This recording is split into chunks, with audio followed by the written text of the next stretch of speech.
Welcome back to Oh My Pod, the podcast that teaches you how to grow and automate your podcast. My name is Justin J. Moore, your podcast coach, and this episode is all about podcasting and email. So if you're not currently using an email list to get more people listening to every one of your podcast episodes or to monetize your podcast by selling some type of product or course, whatever, then this episode is going to be really cool. I brought a guy on who is a foremost email expert because I really don't know anything about email, to be totally honest. His name is Dan Banyuk, and his bread and butter is taking people who are already making millions and millions of dollars and helping them uncover a whole bunch of extra cash within their email list that they're not taking advantage of. So pretty much just here's this massive email list I have, but I'm not making any money from it. Dan comes in and helps them bring in just a whole bunch of extra cash just from their email list, if that makes sense.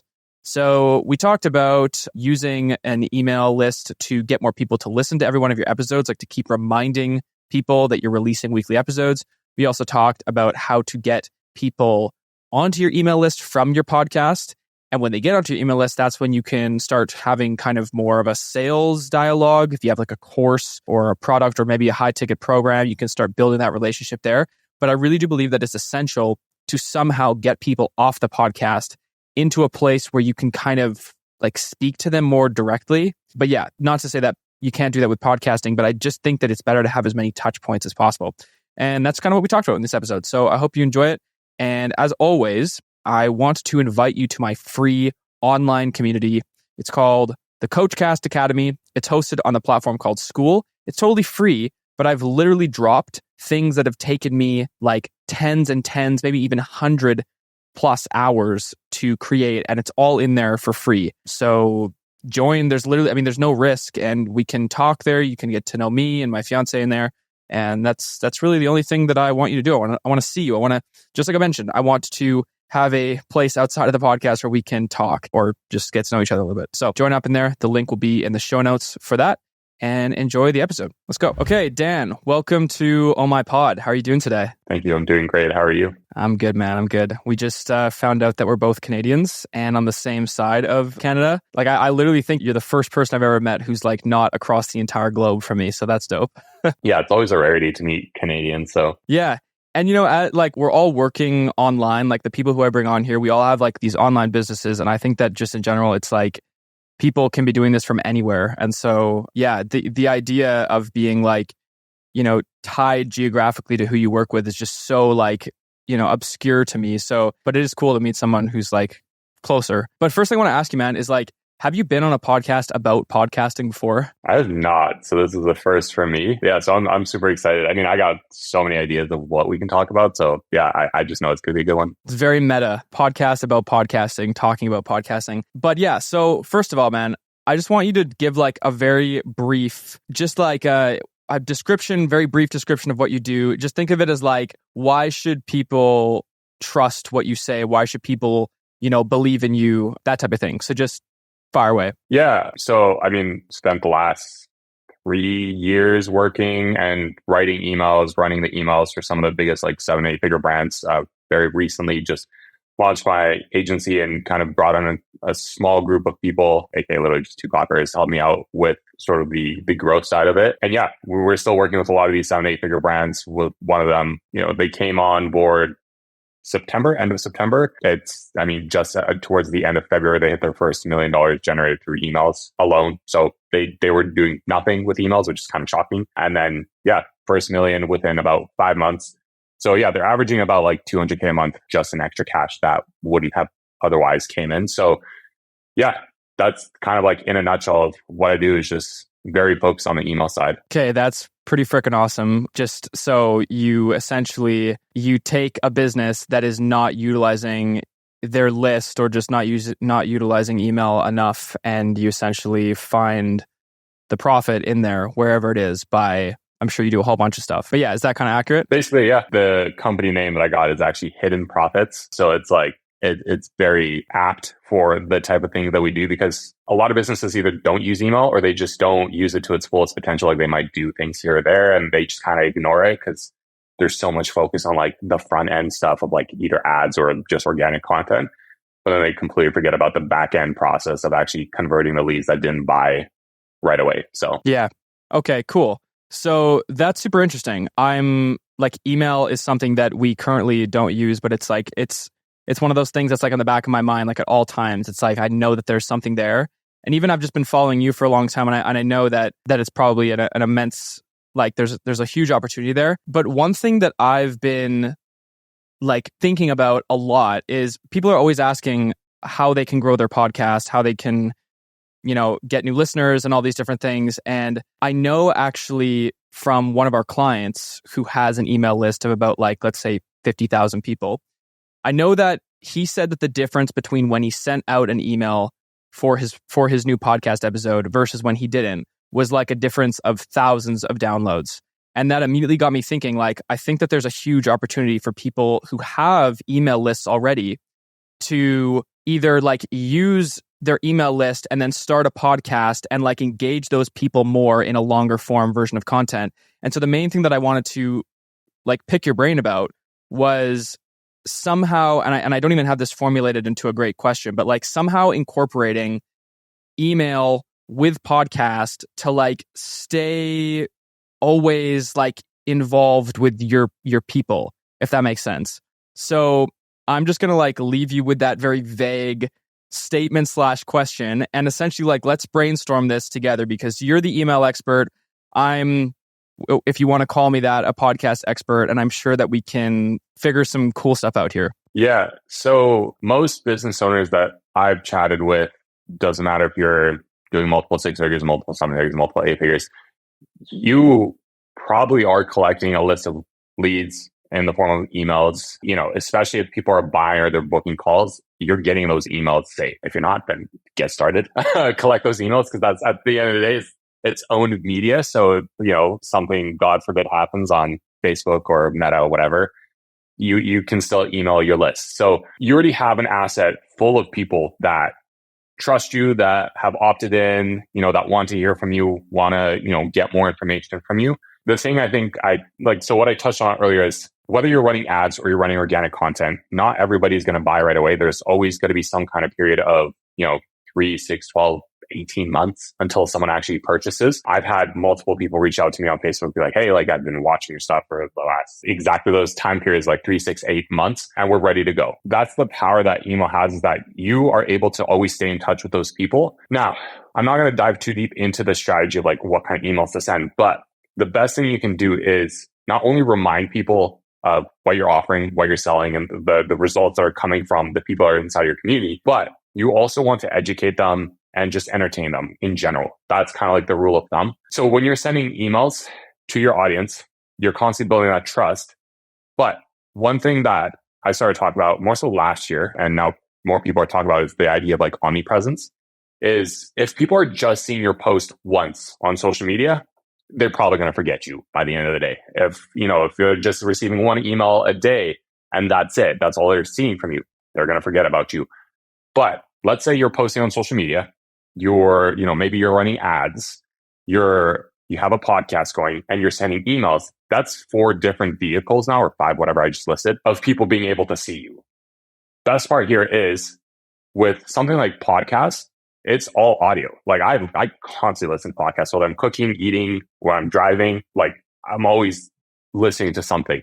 But to fill the gap of when people actually have the attention to read something, that's when you come in. So many people are scrolling through social media, so you already filled that gap. On the email side, same thing. Email is one of the like most direct ways to get to the people that you want to convert. And I always call like your email is kind of like the inner circle, because people on social media, it's shotgun approach. You're going to get a whole mix of people, but people on your email list, there's higher intent there to actually purchase because they opted in through a training, lead magnet, whatever it is. So because there's that micro commitment for that lead magnet, you can build that micro commitment even more by being like, hey, here's a podcast I just released. What that does is it, first of all, entertains them during their, cooking, cleaning, whatever it is. It educates them on whatever you're offering, but then it builds more trust. Like one thing that, and I'm sure you can confirm this because I'm just speaking from experience, is when I find someone that I actually like on social media and I find out they have a podcast, what I end up doing is I end up binging the podcast. Like I'll just listen to them. And that's the thing, is like, if you can get someone to that point and then you're also getting them to read all your content, whether it's social media or email, you're showing up on all these different channels, all these different platforms. You create that omnipresence. All people are thinking about is you throughout the day. Wherever they go, there you are. So it's like one like study done. I don't remember where it's from, but it's something along the lines like it takes 7 touches to actually make a purchase. Right. I heard about that. Yeah. Those 7 touches go by so much faster. If they listen to the podcast, if they read your email, if they see a social media post, that's 3 touches right there in a day. So the sort of speed that you can get to not only like grow your podcast, because if you have a massive list of people, that's a super easy way to just get a bunch of downloads, get a bunch of subscribes and grow your podcast that way. So not only does that give you sort of the motivation, the energy you need because you're not starting from scratch, but if you have a podcast, but you're not using your list, same thing, just pitch it in your podcast. You're like, hey, I got an email list. I talk about this same sort of stuff. In my email, I go into more depth than XYZ, whatever it is. So if you want to, stay in touch, just subscribe. I've actually seen a couple podcasters. There's one prominent one, but I wouldn't be surprised if this is like a very common thing happening where multiple people are starting to create email lists. So they first started with podcasts, then they're creating the email list. And that's the thing is like, there's the difference between long form and short form content. Social media, all short form. It's just, like I said, shotgun approach, just get attention, get awareness. Long form content, your podcast educates, builds trust. You become the authority in people's eyes because of the knowledge and the information you're able to share. And just like the life experiences and whatever else, the stories that you talk about. You got that front end attention. Now you're able to direct them to the back end of emails where you start to talk a little bit more about what your business does, how you like what offers you got going, how you can help them, etc. But because they have so much trust in the front end from your podcast and your social media, once they jump on your email, it might take like a few emails or just, a few weeks, few months here or there. And before you know it, you're going to get buyers coming in, purchasing your program. And it's just like this constant flywheel effect of you're generating attention, trust, and authority on the front end, especially with a podcast. You're capturing those leads and profit, like monetizing from them in the back end. Because if you're getting all this attention, what's the point? You might as well monetize it. You're capturing in the email side. You're monetizing it by now selling your program, your offer, whatever it is. And then, not to dive any deeper, but from there on, if you're generating great results, now you have that like referral system going where people actually now start shouting your name from rooftops. Yeah. So it's like, I think actually one thing that you said, like, because your podcast is still a like front facing, I don't want to say entertainment based, but it's not a place of selling. The podcast really should not be a place of selling.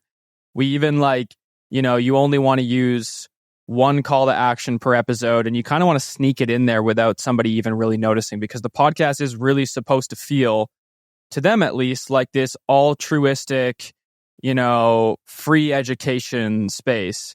But if you combine that with somehow getting them to your email list, in the email is where you can actually start expanding on some of the things that you offer. And so what I realized as you were saying that is it's like, it may be very difficult or even impossible to sell your course or your program or whatever you're doing, however you're trying to help people. It might be difficult to do that without actually collecting the email and then talking to them more directly in the email outside of the podcast. Because you don't want to be in the podcast and be like every single, episode multiple times, like, by the way, this is my offer, this is this thing, this is that thing. Like, I know that for the people who I listen to, the podcasts that I listen to, I don't listen when they start talking about that stuff. And that's not what I want to hear when I'm listening to a podcast. So what I'm wondering is I'm wondering if there's some way that we can, what would be some ways that we could collect emails from people in the podcast? Because I know the easiest one would be offer some type of resource. You know what I mean? Offer a lead magnet. So, that's one that I can add in there. Create some type of lead magnet that works across multiple different topics that you're talking about. So something that's not super, super specific, but something that's, I guess, a part of the service that you offer or something that you can give, and then collect emails that way. Are there other ways that people can be getting emails from their podcast? Creating a lead magnet is the best way possible. I'm going to play devil's advocate and mention that if your podcast is very valuable and you tell great stories, you actually have good information in there, you don't have to try and sneak in your CTA or try to be very stealthy about it. I know multiple podcasters are pretty upfront and blatant about their call to actions. The difference here is like, there's so many people I can imagine with podcasts that are like looking for sponsorships to, make an extra money, a bit of extra money, whatever.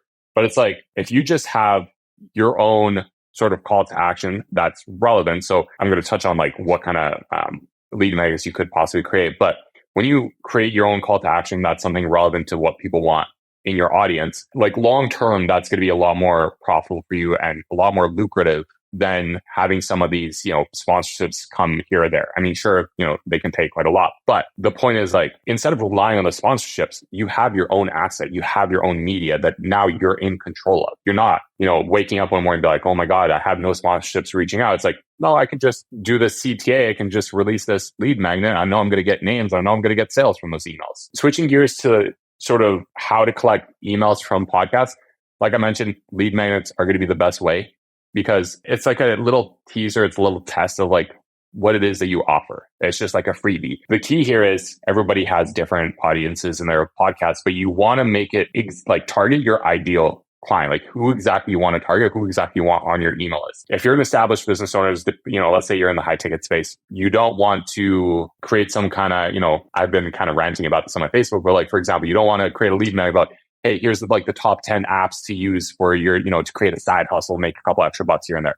Screw that. Like that's not what you're for your do. person. Yeah. So create a lead magnet that's super relevant to what your audience wants, that solves a very clear issue. But then obviously don't give away the farm on everything that, so that don't give away the farm on solving that problem.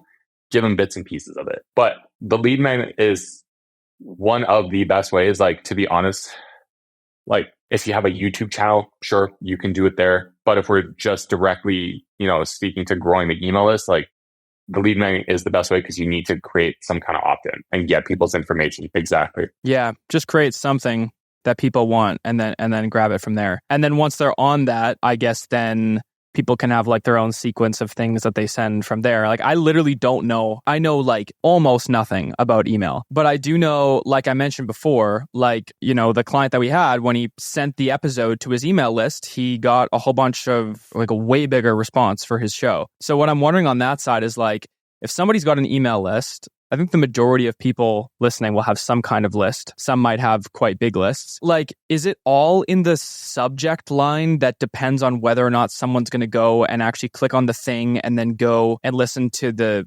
podcast episode? Like, I'm trying to figure out if I were to go to someone who has like 10,000 people on a list and I was going to, release their first episode, how would I get the highest chance of getting people to actually go and click the thing? And what is like the average, like you can be very broad with that, but like what is the average amount, like the percentage that someone could expect if they have 10,000 people, like how many people of that are actually going to click on the episode and go and listen? You know what I'm talking about? Yeah, 100%. So in terms of like the percentage of people, industry average is 1 to 2% click-through rate. So if you got 10,000 people, what is that? My math is terrible. 100, 200 people. Something like 100, yeah. Yeah. Naturally, not everyone's going to listen to like a long form podcast, but at the very least, you're still getting 100, 200 people coming on your podcast. So you're building that awareness. Not bad. But the thing is, here, like you release podcasts. I mean, everyone's schedule is different, but if you release podcasts every week or every month, whatever it is, send it out anyways, because this is the best parts about podcasts and email is both channels build immense amount of goodwill, because with podcasts, you're not constantly pitching your service or your offer. You might just pitch a lead magnet, but that's like, I wouldn't even consider that taking away from the goodwill, because you're actually adding more goodwill by giving them something else. Email side, same thing. I constantly consult clients of like, there's two sides here. I'm on the side of you don't pitch every single day in your emails because it just loses its value. People stop paying attention, etc. And there's more to, like, you got to educate as well alongside of the pitch. If you're just constantly pitching, you're not really giving that much space for education or for like that relationship building to happen, because you're taking away from it. So your podcasts are a great asset to use in your email to educate your podcasts. And then your email is a great asset to use in your podcast. Same thing, to educate. So both ways, just like at any point, you can send this out multiple ways. There's different ways that you can do this.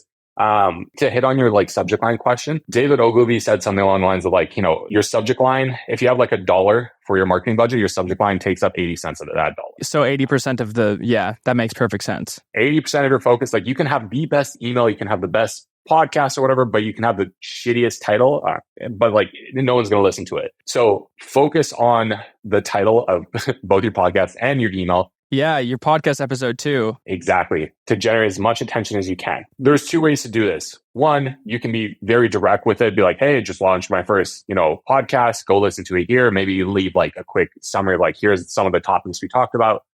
Or the other one is you can almost draw it out a little bit. And there's, again, multiple ways to do this. One, you can either just think of some kind of story, some kind of lesson to share in your email that ties back to your podcast. So you talk about the story, talk about the lesson, and you're like, by the way, if you want to know more, if you whatever, like I talk in more depth on this podcast episode, go listen here.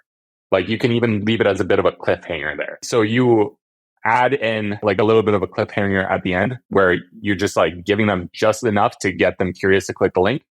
And then they can find out the rest on the podcast. That's one way. The other way too is like you can straight up use AI or whatever transcribing feature to transcribe your entire podcast. And you can probably take like a good chunk of that podcast, throw your email, same thing, builds that curiosity, and you don't have to like sit there and think of some kind of idea to write about.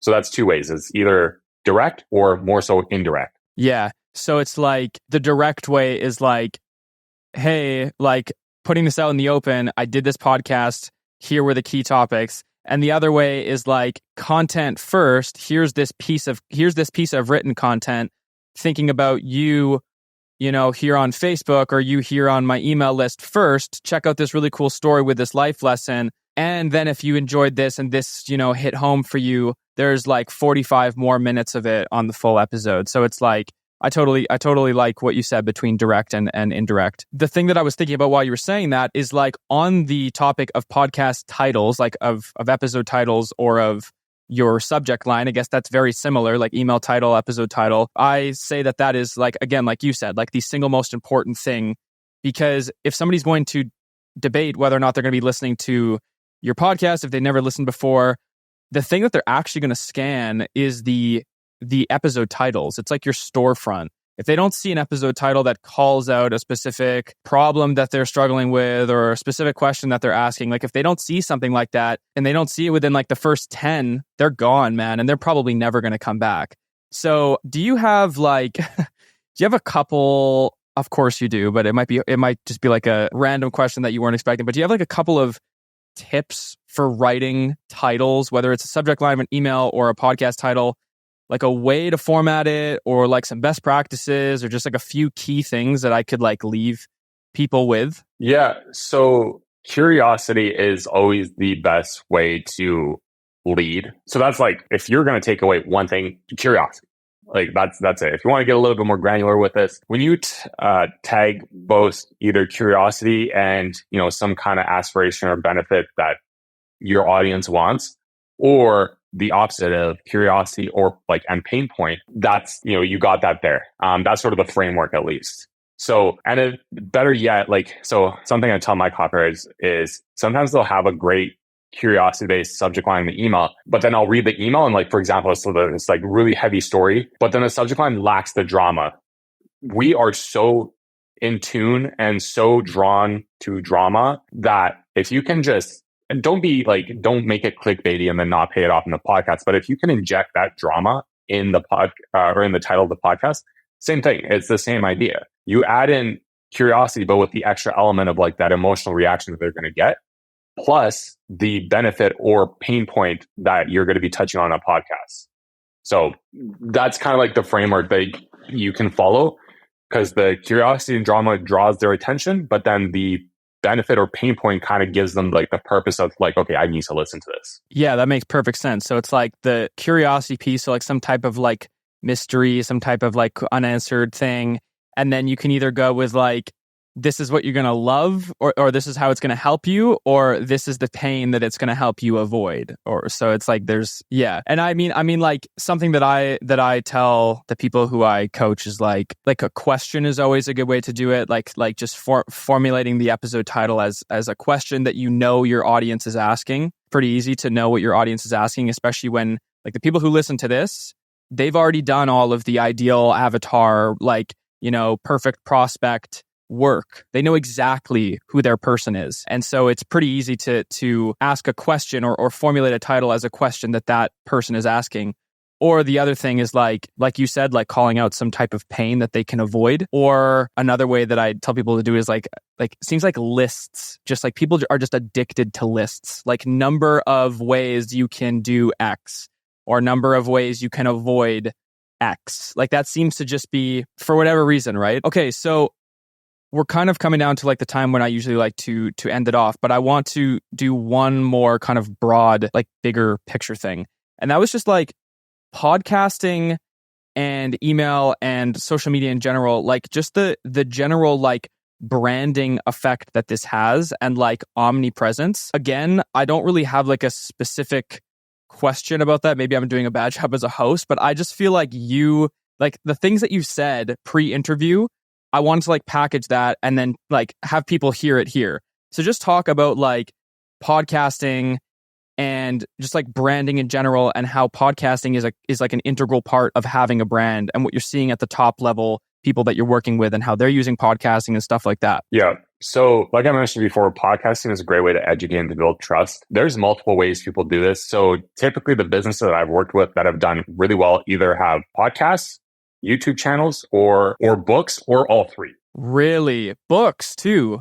It's all long form stuff. Exactly. Yeah. So I'm going to really focus in on the business growth side of this as well as the brand growth. So like I mentioned, social media, short form, it's very shocking approach. You just capture attention, cool, whatever. But like people are not going to be like there's an exception, but people aren't as likely to drop $3,000, $5,000, $10,000 plus dollars if they're just seeing quick 10-second clips of you doing whatever. That's just to kind of make them aware. So if you really want to create like this whole awareness level of, it's like, they're brand new, they're seeing your short form content suite. But if they want to get to know you a little bit deeper, get to know you better, podcast is a great way. And this is where podcasts, and same thing with emails. Email is really just like, it's just like a more recurring short form version in text, where that's where you get to share your stories, like your life, all the, deepest, darkest secrets that you have, and actually like become vulnerable and create that connection with your audience. You get to educate them on the areas that you're an expert in. And then also like if you're bringing guests, it's just added value. You're able to expand to different sort of markets and industries, or at the very least, like sub-markets and sub-industries. So, well, you could even, I'll just add one thing to that, because you could even, bring somebody onto your podcast and they themselves have a massive list of people who they can send it out to, and then they can use email. You might even be able to send them the transcript and use AI to kind of put it into an email template. And then they have all the info there. And you could be like, hey, like, here are the 7 key topics we talked about. Here was the main idea. Here's some like potential subject lines, and like, go for it. Like that's something that you can do, like make it painfully easy for the person to share an awesome email about the episode in the way that you talked about it before, like here's what we talked about, or the way that you talked about it before, where you could say like, here's a story, like, some type of story, and I was just interviewed on this podcast, and you can go and listen there. So I just wanted to add that in because that's a really good connection, man. Yeah, no, 100%. I agree with that. But yeah, like going back to sort of the branding side of it is like, we're in a day and age where everybody can start a business. Everybody can start posting social media content. It's like the barrier of entry is so low. But what podcasting does, what even emailing does, like it's like the same thing. So many people ignore emails, and it's just like a hidden sort of revenue center. But like podcasts, especially because it's long form, there needs to be like balance in the market. If people are only consuming short form content, like there needs to be that sort of like yin to the yang type thing. So if you do both, you're able to capture attention, then you're able to nurture it, educate it, and then get that trust going. So a lot of the biggest brands are because they're podcasts, because of the long form content that they have, regardless of whether it's YouTube and or podcast. But people like Hermosi, Patrick Bet-David, there's so many people out there that have podcasts. And at least whenever I listen to them, it's like you get a deeper understanding of what drives this person. It allows you to relate to them a lot more. And you once again, you get an insight into how they think. And that's where your expertise really starts to rub off on people.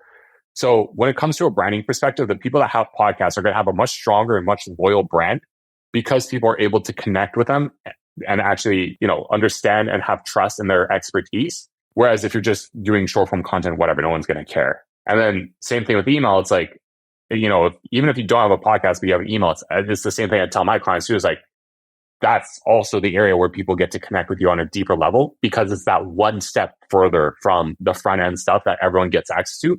It's just like, this is just reserved to the people that are actually, kind of qualified to be there. And it's kind of this whole self-qualification here. Like, they don't want to be there, they don't need to be there. So there's so many aspects to building the brand, but if you can just take care of short form content, you can take care of long form content, but then you have a way to actually monetize those things in the back end, then you're set. Like, you're ahead of most business owners that are just trying to, run a couple ads or just post a couple reels just to generate lead flow. Like, I think so many people are underestimating long form because it's harder and it takes so much more effort. But people that have big YouTube channels, people that have big podcasts also have big businesses. And I don't think it's a coincidence whatsoever. Yeah, there's an endless amount of, I'm so deep inside of this industry that, when you talk about Alex Hormozi, I know for a long time, his podcast is something that he keeps pretty quiet about. Like, he doesn't talk so much about or promote his podcast so much.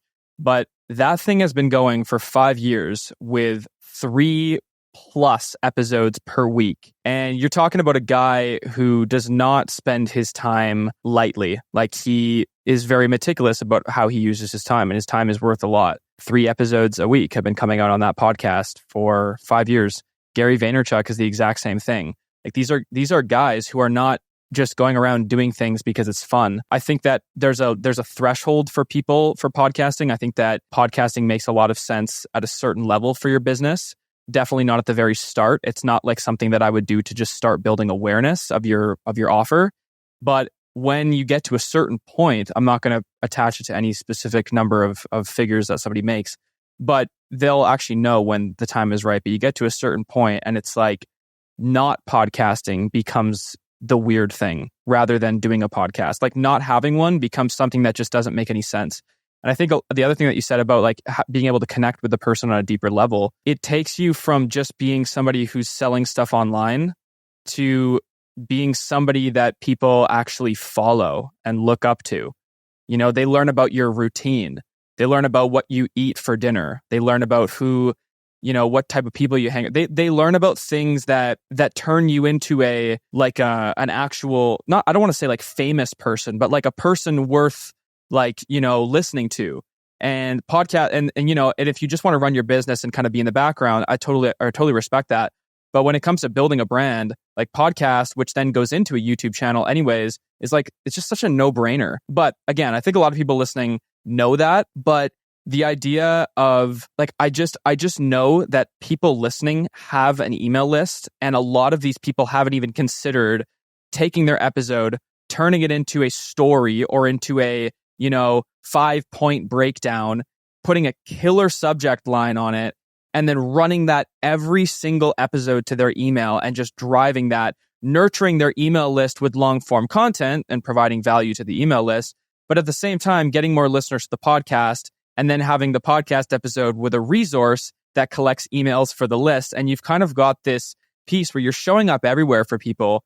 And at the end of the day, if you are doing something that really helps people in some, whatever way you're helping people, then showing up in all these ways and constantly feeding these people as much content as possible is the best thing you can do for them. So I think like on all fronts, combining podcast with email is just like a complete no-brainer. And I guess it'd just be a matter of like building the list. And that's like a whole other thing. I have no clue, my business is not at the level yet where like I have a big list or anything like that. But honestly, man, like I'd love to get your insights on this coming from a completely different side of business. And I know that you've helped people who are making immense amounts of impact and immense amounts of money. And so it's great for me to be able to hear you say like, podcasting is a no-brainer for branding and for high-level business people. So I guess that's kind of it, man. If you have anything else like that you would like to throw in at the end, I give people like the space to like put them on the spot. If you have anything else to kind of add in. No, I mean, just the last point I'll make to this is that it's all about growing your credibility at the end of the day. It's about separating yourself from everyone else. Long form, when was this? Maybe I got into the space around 2019, 2020. And I remember at the time they were talking about like, oh, short form, like video content, it's going to be the craze. now I think the pendulum's starting to kind of swing towards the long form stuff of like, I got a couple clients that actually have YouTube channels going. They're starting their YouTube channels. I got, I know quite a few people are actually wanting to start their podcasts. It's something that I want to do in the future because it's all about getting your face out there. It's about getting your brand out there.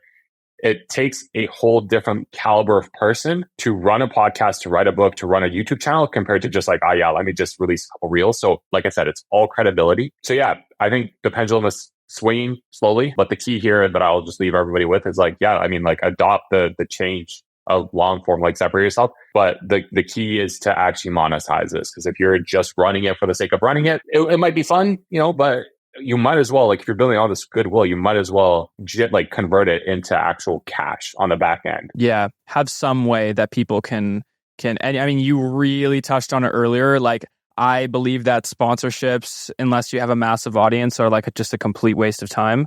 But, even if you have 100 people listening to each episode, like that's 100 people in a room essentially listening to you for an hour. Like, have your own course, have your own offer, your own product. And I mean, have an offer that costs 15 grand. And then you only need to convert one out of those 100 people. And, you've just paid off all of your podcast work for the next few months. And you know what I mean? So it's like, whereas with a sponsorship, it's like getting 15 grand from a sponsor. Do you know how many ads you'd have to place with so many listeners for that to even come close? And at the end of the day, then all you're doing is directing more attention to the person whose ads you're playing. You're not growing your own. Like, I mean, I could go on and on about that. You totally get that. But anyways, man, that's great. A whole bunch of awesome stuff that you had in there. I really thank you for the time. I know you're a busy guy. And yeah, that's it, man. Thanks a lot. Yeah, no, I appreciate you having me on. This was great.